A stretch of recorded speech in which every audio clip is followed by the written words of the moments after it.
The National X-Ball League, the new pinnacle of paintball competition. The NXL is a series of events held across the nation featuring the highest level of tournament paintball. Paintball has evolved since its origins in the early 80s, where competition was held primarily in the woods, to modern-day inflatable arenas that debuted in the late 90s. The evolution of the sport continues, with tournaments fielding thousands of dedicated players across the globe. At the National X-Ball League, paintball is an adrenaline-fueled 5-on-5 battle, where a point is scored by hitting the opponent's buzzer. Once the game time ends, whoever has the most points wins the match. Teams from all levels of skill and experience are represented, from Division 4 to the semi-pro and professional competitions. Through Friday and Saturday's games, teams will fight through their preliminary rounds. Sunday, however, is reserved for the best of the best, a stage set for only the premier teams, where history is made, dreams live or die, and champions are born. Follow the NXL Web Series as we bring you the highlights from the tour, from up-and-coming young divisional players to the seasoned professional athletes. Welcome to the NXL.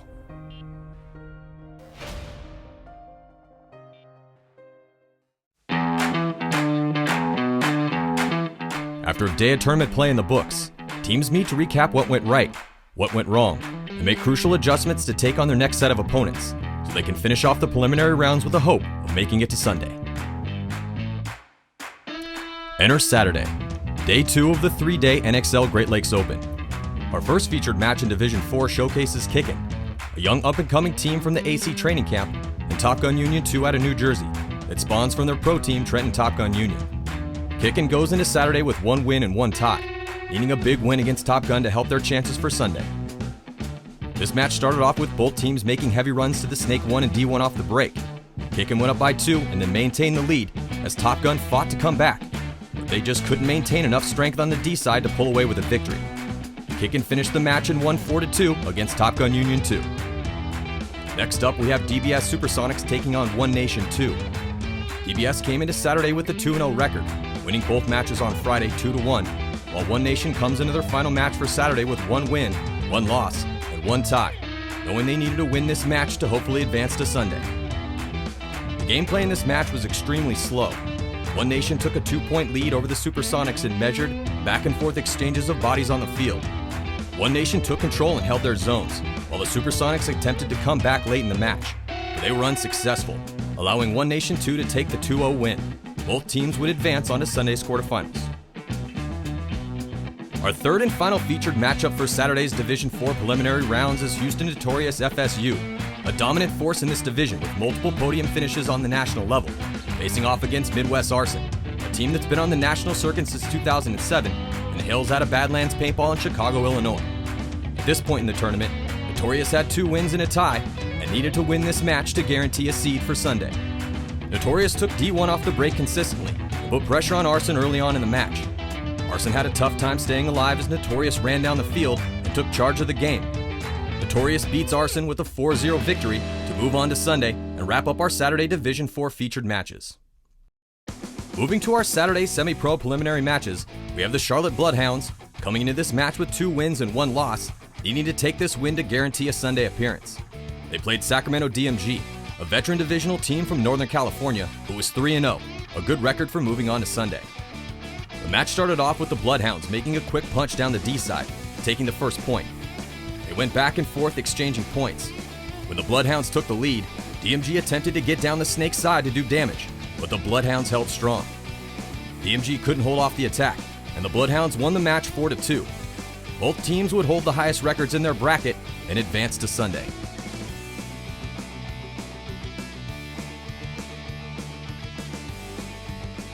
Next up, we have some East Coast action with current number 1 seed Trenton Top Gun Evolution taking on Rack City Clutch. Top Gun comes into Saturday with a 2-0 record, winning their Friday matches in dominant fashion 6-1 and 5-0, while Rack City Clutch finished out Friday with 1 win and 1 loss. Both teams attempted to get wide and make it into the Snake, but Rack City would get the upper hand more frequently, keeping Top Gun out of the Snake and continuing to push down the field. Rack City Clutch racked up 4 straight points early as Top Gun struggled to stay alive. Top Gun comes back and scores 2 points, but it is too little too late as Rack City Clutch wins 4-2 and hands Top Gun Evolution their first loss of the event. In our third featured match, we have Distortion taking on the New York Outlaws. Distortion comes into this match with 2 wins and 1 tie, while the Outlaws only have 1 win and 2 losses, hoping to take this match with a high enough margin to slide into Sunday. If not, at least take home the win for the sake of team pride. The Outlaws came out strong and looked to be unstoppable as they put up point after point, running down Distortion, who had a hard time making it out wide off the break and struggled to win their gun battles.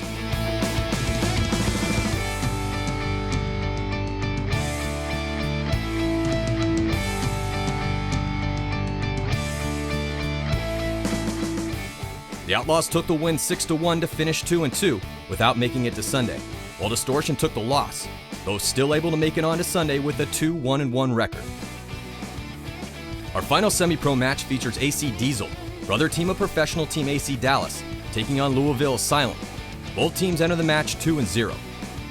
Asylum starts out by taking the first 2 points pretty convincingly, but AC Diesel would attack up the center during multiple points in a comeback to stay in the game. AC couldn't stop Asylum from making it into the snake, which would be their downfall. Asylum takes the win 4-3. Both teams would advance to Sunday's quarterfinals. Our first featured professional match from Saturday's prelim action is between San Antonio Xfactor and Upton 187 crew. Since going pro in 2012, 187 has improved their team year after year, growing the depth needed to contend against the top teams in the division. They made top 4 at the first professional event of 2015, and we're looking to continue their forward trajectory at the NXL Great Lakes Open, with a roster filled with talented players from the Northeast and veteran Nick Slowiak, who joined their team early this season. If they can beat a team like San Antonio Xfactor at this stage in the tournament, make Xfactor go 3-1, then they'll go 3-1, that will start to prove to me that they're ready to try to win a tournament here. They faced former world champions Xfactor in one of the closest games of the prelims. Xfactor, the 2013 world champions, brought a lineup to this event that has only gotten stronger since their championship 2 years ago. Undefeated in the prelims, Xfactor started out strong, putting up 3 unanswered points. They got some help the first point when 187's Max Traylor drew a major penalty, and from Archie Montemayor in the second point when he won a one-on-one against Eddie Painter. Oh, and Painter gets shot by Archie Montemayor. So Archie Montemayor taking that one-on-one, and with 9 minutes and 53 seconds, that's going to give Xfactor another point here. So the top gun from last year, Archie Montemayor, earning his money. Up by 3, Colt Roberts got a minor penalty, and more Xfactor bodies drop, allowing Nick Slowiak to hit the buzzer, pulling his team within 2. The next point, Max Traylor gets a few kills to close the gap to 1. So you're looking at Archie coming over, loading and head checking, and then Max Traylor, bam! Nice shot by Max Traylor. You could see Archie was like, oh man, I couldn't dodge that one. He had to fill. And then the combined efforts of Josh Pike and Will Hunt-Toon tied the game up at 3-3. Enough time to get a solid point in. Here comes Slowiak closing the distance, understanding that there's not a lot of time left. There's just one player left alive in Billy Bernaccia. So nice solid work by the veteran Nick Slowiak here, helping his new team out, and Eddie Painter is going to run in and hit that buzzer. Yeah. But in the end, the off-the-break shooting of Xfactor would make the difference, as they put a quick point on the board and then held off the last-minute attack by Pike in the closing seconds to take the victory, staying undefeated and moving on to Sunday. Behind him, talking it up, telling him he needs to push forward. Not a lot of time left here, Todd. 10 seconds to go. And is it going to be enough time? Slowiak completely commits. He has to. Pike gunfighting now with Jordan. Jordan looking towards the snake side. Jordan gets shot. Goff still alive in the back center. 2 players left alive. And that is not going to do it. Ugh, Pike still alive at the end of regulation. So Xfactor going to go undefeated here in the prelims. And this one was a hard-fought match against 187. Our next featured pro match is Moscow Red Legion taking on Baltimore Revo. Very few teams have been as successful as Moscow Red Legion during their long and storied history, but the past few seasons they've been rebuilding, using mercenaries from France to keep the team competitive as they bring up their young Russian talent. Young talent is what defines Baltimore Revo, a team who surprised some top-level squads when they went pro midway through last year. After going up a point early, Red Legion gave one away when Anton Kuchigaskev pressed the buzzer with a hit, tying the game. I just saw a red flag fly in the air by Kuchigaskev, so. And he's shaking his head walking off, so that's probably going to be a no point. Moscow Red Legion going to be starting down bodies at the start of their next point, but. Revo then put up a few points, taking a 4-1 lead with some standout play by Patrick Fong and Sean Rill. But Moscow would not be denied, and they slowly chipped away at the lead, pushing into Revo's guns. Russian veteran Denis Golev and the aggressive Frenchmen Loic Villot and Kevin Klum went on the attack, winning the match with the help of a few Revo penalties. Our next pro match features two of the heavy favorites at the Great Lakes Open, Houston Heat and Edmonton Impact. Simply put, these two teams exist for one reason: to win paintball tournaments, and they have both done a great job in the quest for success. These superstar squads were assembled with international season champions who are expected to perform. Early on, the match was not going well for Houston Heat as penalties allowed Impact to take a quick 2-0 lead. But it looks like Konstantin Fedorov gets a major penalty out there in the snake side corner. And looks like Jason Trojan is going to go ahead and blow the horn. Ryan Smith, penalty bug coming out and zapping Houston Heat again as Smith gets a minor penalty and gets Mishka pulled. And Jason Trojan going to go ahead and blow the buzzer again, throwing that towel. But Heat stormed back and tied it up 2-2 as Sergei Sonaiskov attacked up the center and Heat flooded bodies downfield. Tall cake here at the 40. There goes another body. That's Keith Brown. And now Sergei Sonaiskov's up in the center again. He's been doing a good job of getting up there. Konstantin Fedorov getting to the 50-yard line, kind of inside on the D side of the field over here. And there's Sergei. You can see, kind of try to wrap around and get a shot on Justin Rabikov. So Justin Rabikov now is going to switch his gun and try to hold off Konstantin Fedorov. And Heat doing enough damage to force Edmonton Impact to concede the point, and that is going to be a tie game now with 11 minutes and 38 seconds to go. Impact then put 2 more points of their own on the board as penalties continue to plague Heat, and Impact took advantage of the mistakes. But Heat was able to play clean and get out alive, trapping Impact in the center bunkers. Greg Sewers, Sergei Sonaiskov, and Konstantin Fedorov tied the game up at 4 with a little over 4 minutes to play. Heat would go on to win the match 6-4, overcoming the early stumbles and getting solid work from its superstar roster across the board as they held off a last-minute attack from Impact. With the amount of time that's left. Keith Brown gets shot for Impact. You're right, Justin Cornell takes a hit.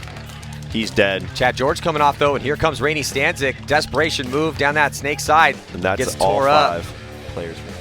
Well, so that means 2 losses today for Edmonton Impact. So real bad Saturday afternoon for Edmonton Impact.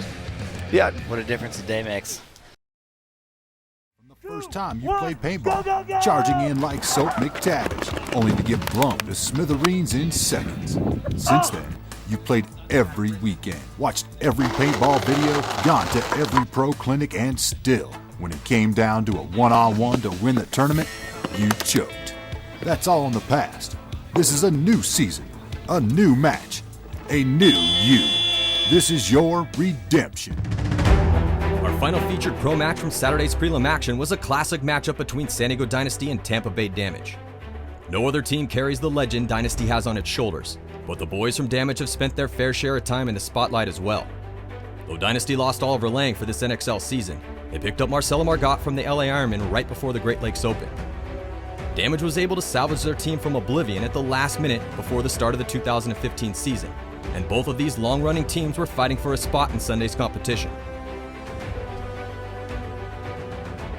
After a disastrous start to the game for Dynasty, which saw them lose 3 points in a row after a major penalty on Ryan Greenspan and a controversial gross 10-minute major penalty on Blake Yarber. Well, they didn't they pull? They pulled. It Where's definitely the looked penalty? like I'm just kidding. they pulled Ryan first, right? Well, you're looking at the replay on your screen again, and that's not where the penalty came from. I don't see a hit on Blake. Well, no, wait. Yeah, I mean, the referee ran in there. So maybe they thought that Blake was getting rid of a hit or something when he was adjusting his knee. Maybe Blake did the old wipe the hit off while I pretend to adjust my knee pad trick. It's possible. Yeah. Well, For sure. That was the call, though, unfortunately for Blake and San Diego Dynasty. So, but that the only penalty for Dynasty, other than that losing that point, was that they're going to lose Blake Yarber for 10 minutes. And now Oh, Dalton my Vanderbilt God. gets a minor penalty. So Dynasty losing 3 bodies, 2 off a penalty. I'm not sure who that was in the back center. Just got picked off by. I think that might have been Marcelo. Marcelo getting picked off by. Looks like Edwards moving down the Dorito side here, and Dynasty is going to concede the point. Dynasty was able to fight back and pull within 1, getting production from Alex Frazier, Dalton Vanderbilt, and Marcelo Margot. During one of the longest points of the tournament, clocking in at over 6 minutes, Kyle Spica helped his team try to close the gap. But after that, Damage was able to dig in, getting help from their experienced stars like Dan Holliday, Jason Edwards, and Paul L.P. Everett to absorb Dynasty's attacks and win the game 5-2. Holiday trying to figure out where those last bodies are, and there goes Ryan Greenspan. So now Dynasty really should think about conceding this point unless they're just going to hope to God that Marcelo Margot can pull something crazy off. Just going to walk over and press the buzzer. He looked right at Marcelo and was like, I don't need to shoot you. And Marcelo, and you can see Marcelo. No, he looked right at him. Marcelo Margot, eyes to the sky, super frustrated there in that he was the last player left alive. He actually kind of crumpled into the bunker there, knowing that Dynasty's chances of winning this particular game here have faded away, and Damage really stepped up in this match. With the conclusion of the preliminary action from the NXL Great Lakes Open, let's take a look at the top seeds in our featured divisions heading into the final day. In D4, it was Houston Notorious at the head of the pack, followed by DBS Supersonics, Chicago Warp Black, and One Nation 2. The semi-pro division saw Seattle Uprising as the first seed, followed by Louisville Asylum, AC Diesel, and Rack City Clutch. And in the pro ranks, the quarterfinals were set. In Bracket A, Infamous would take on Upton 187 crew.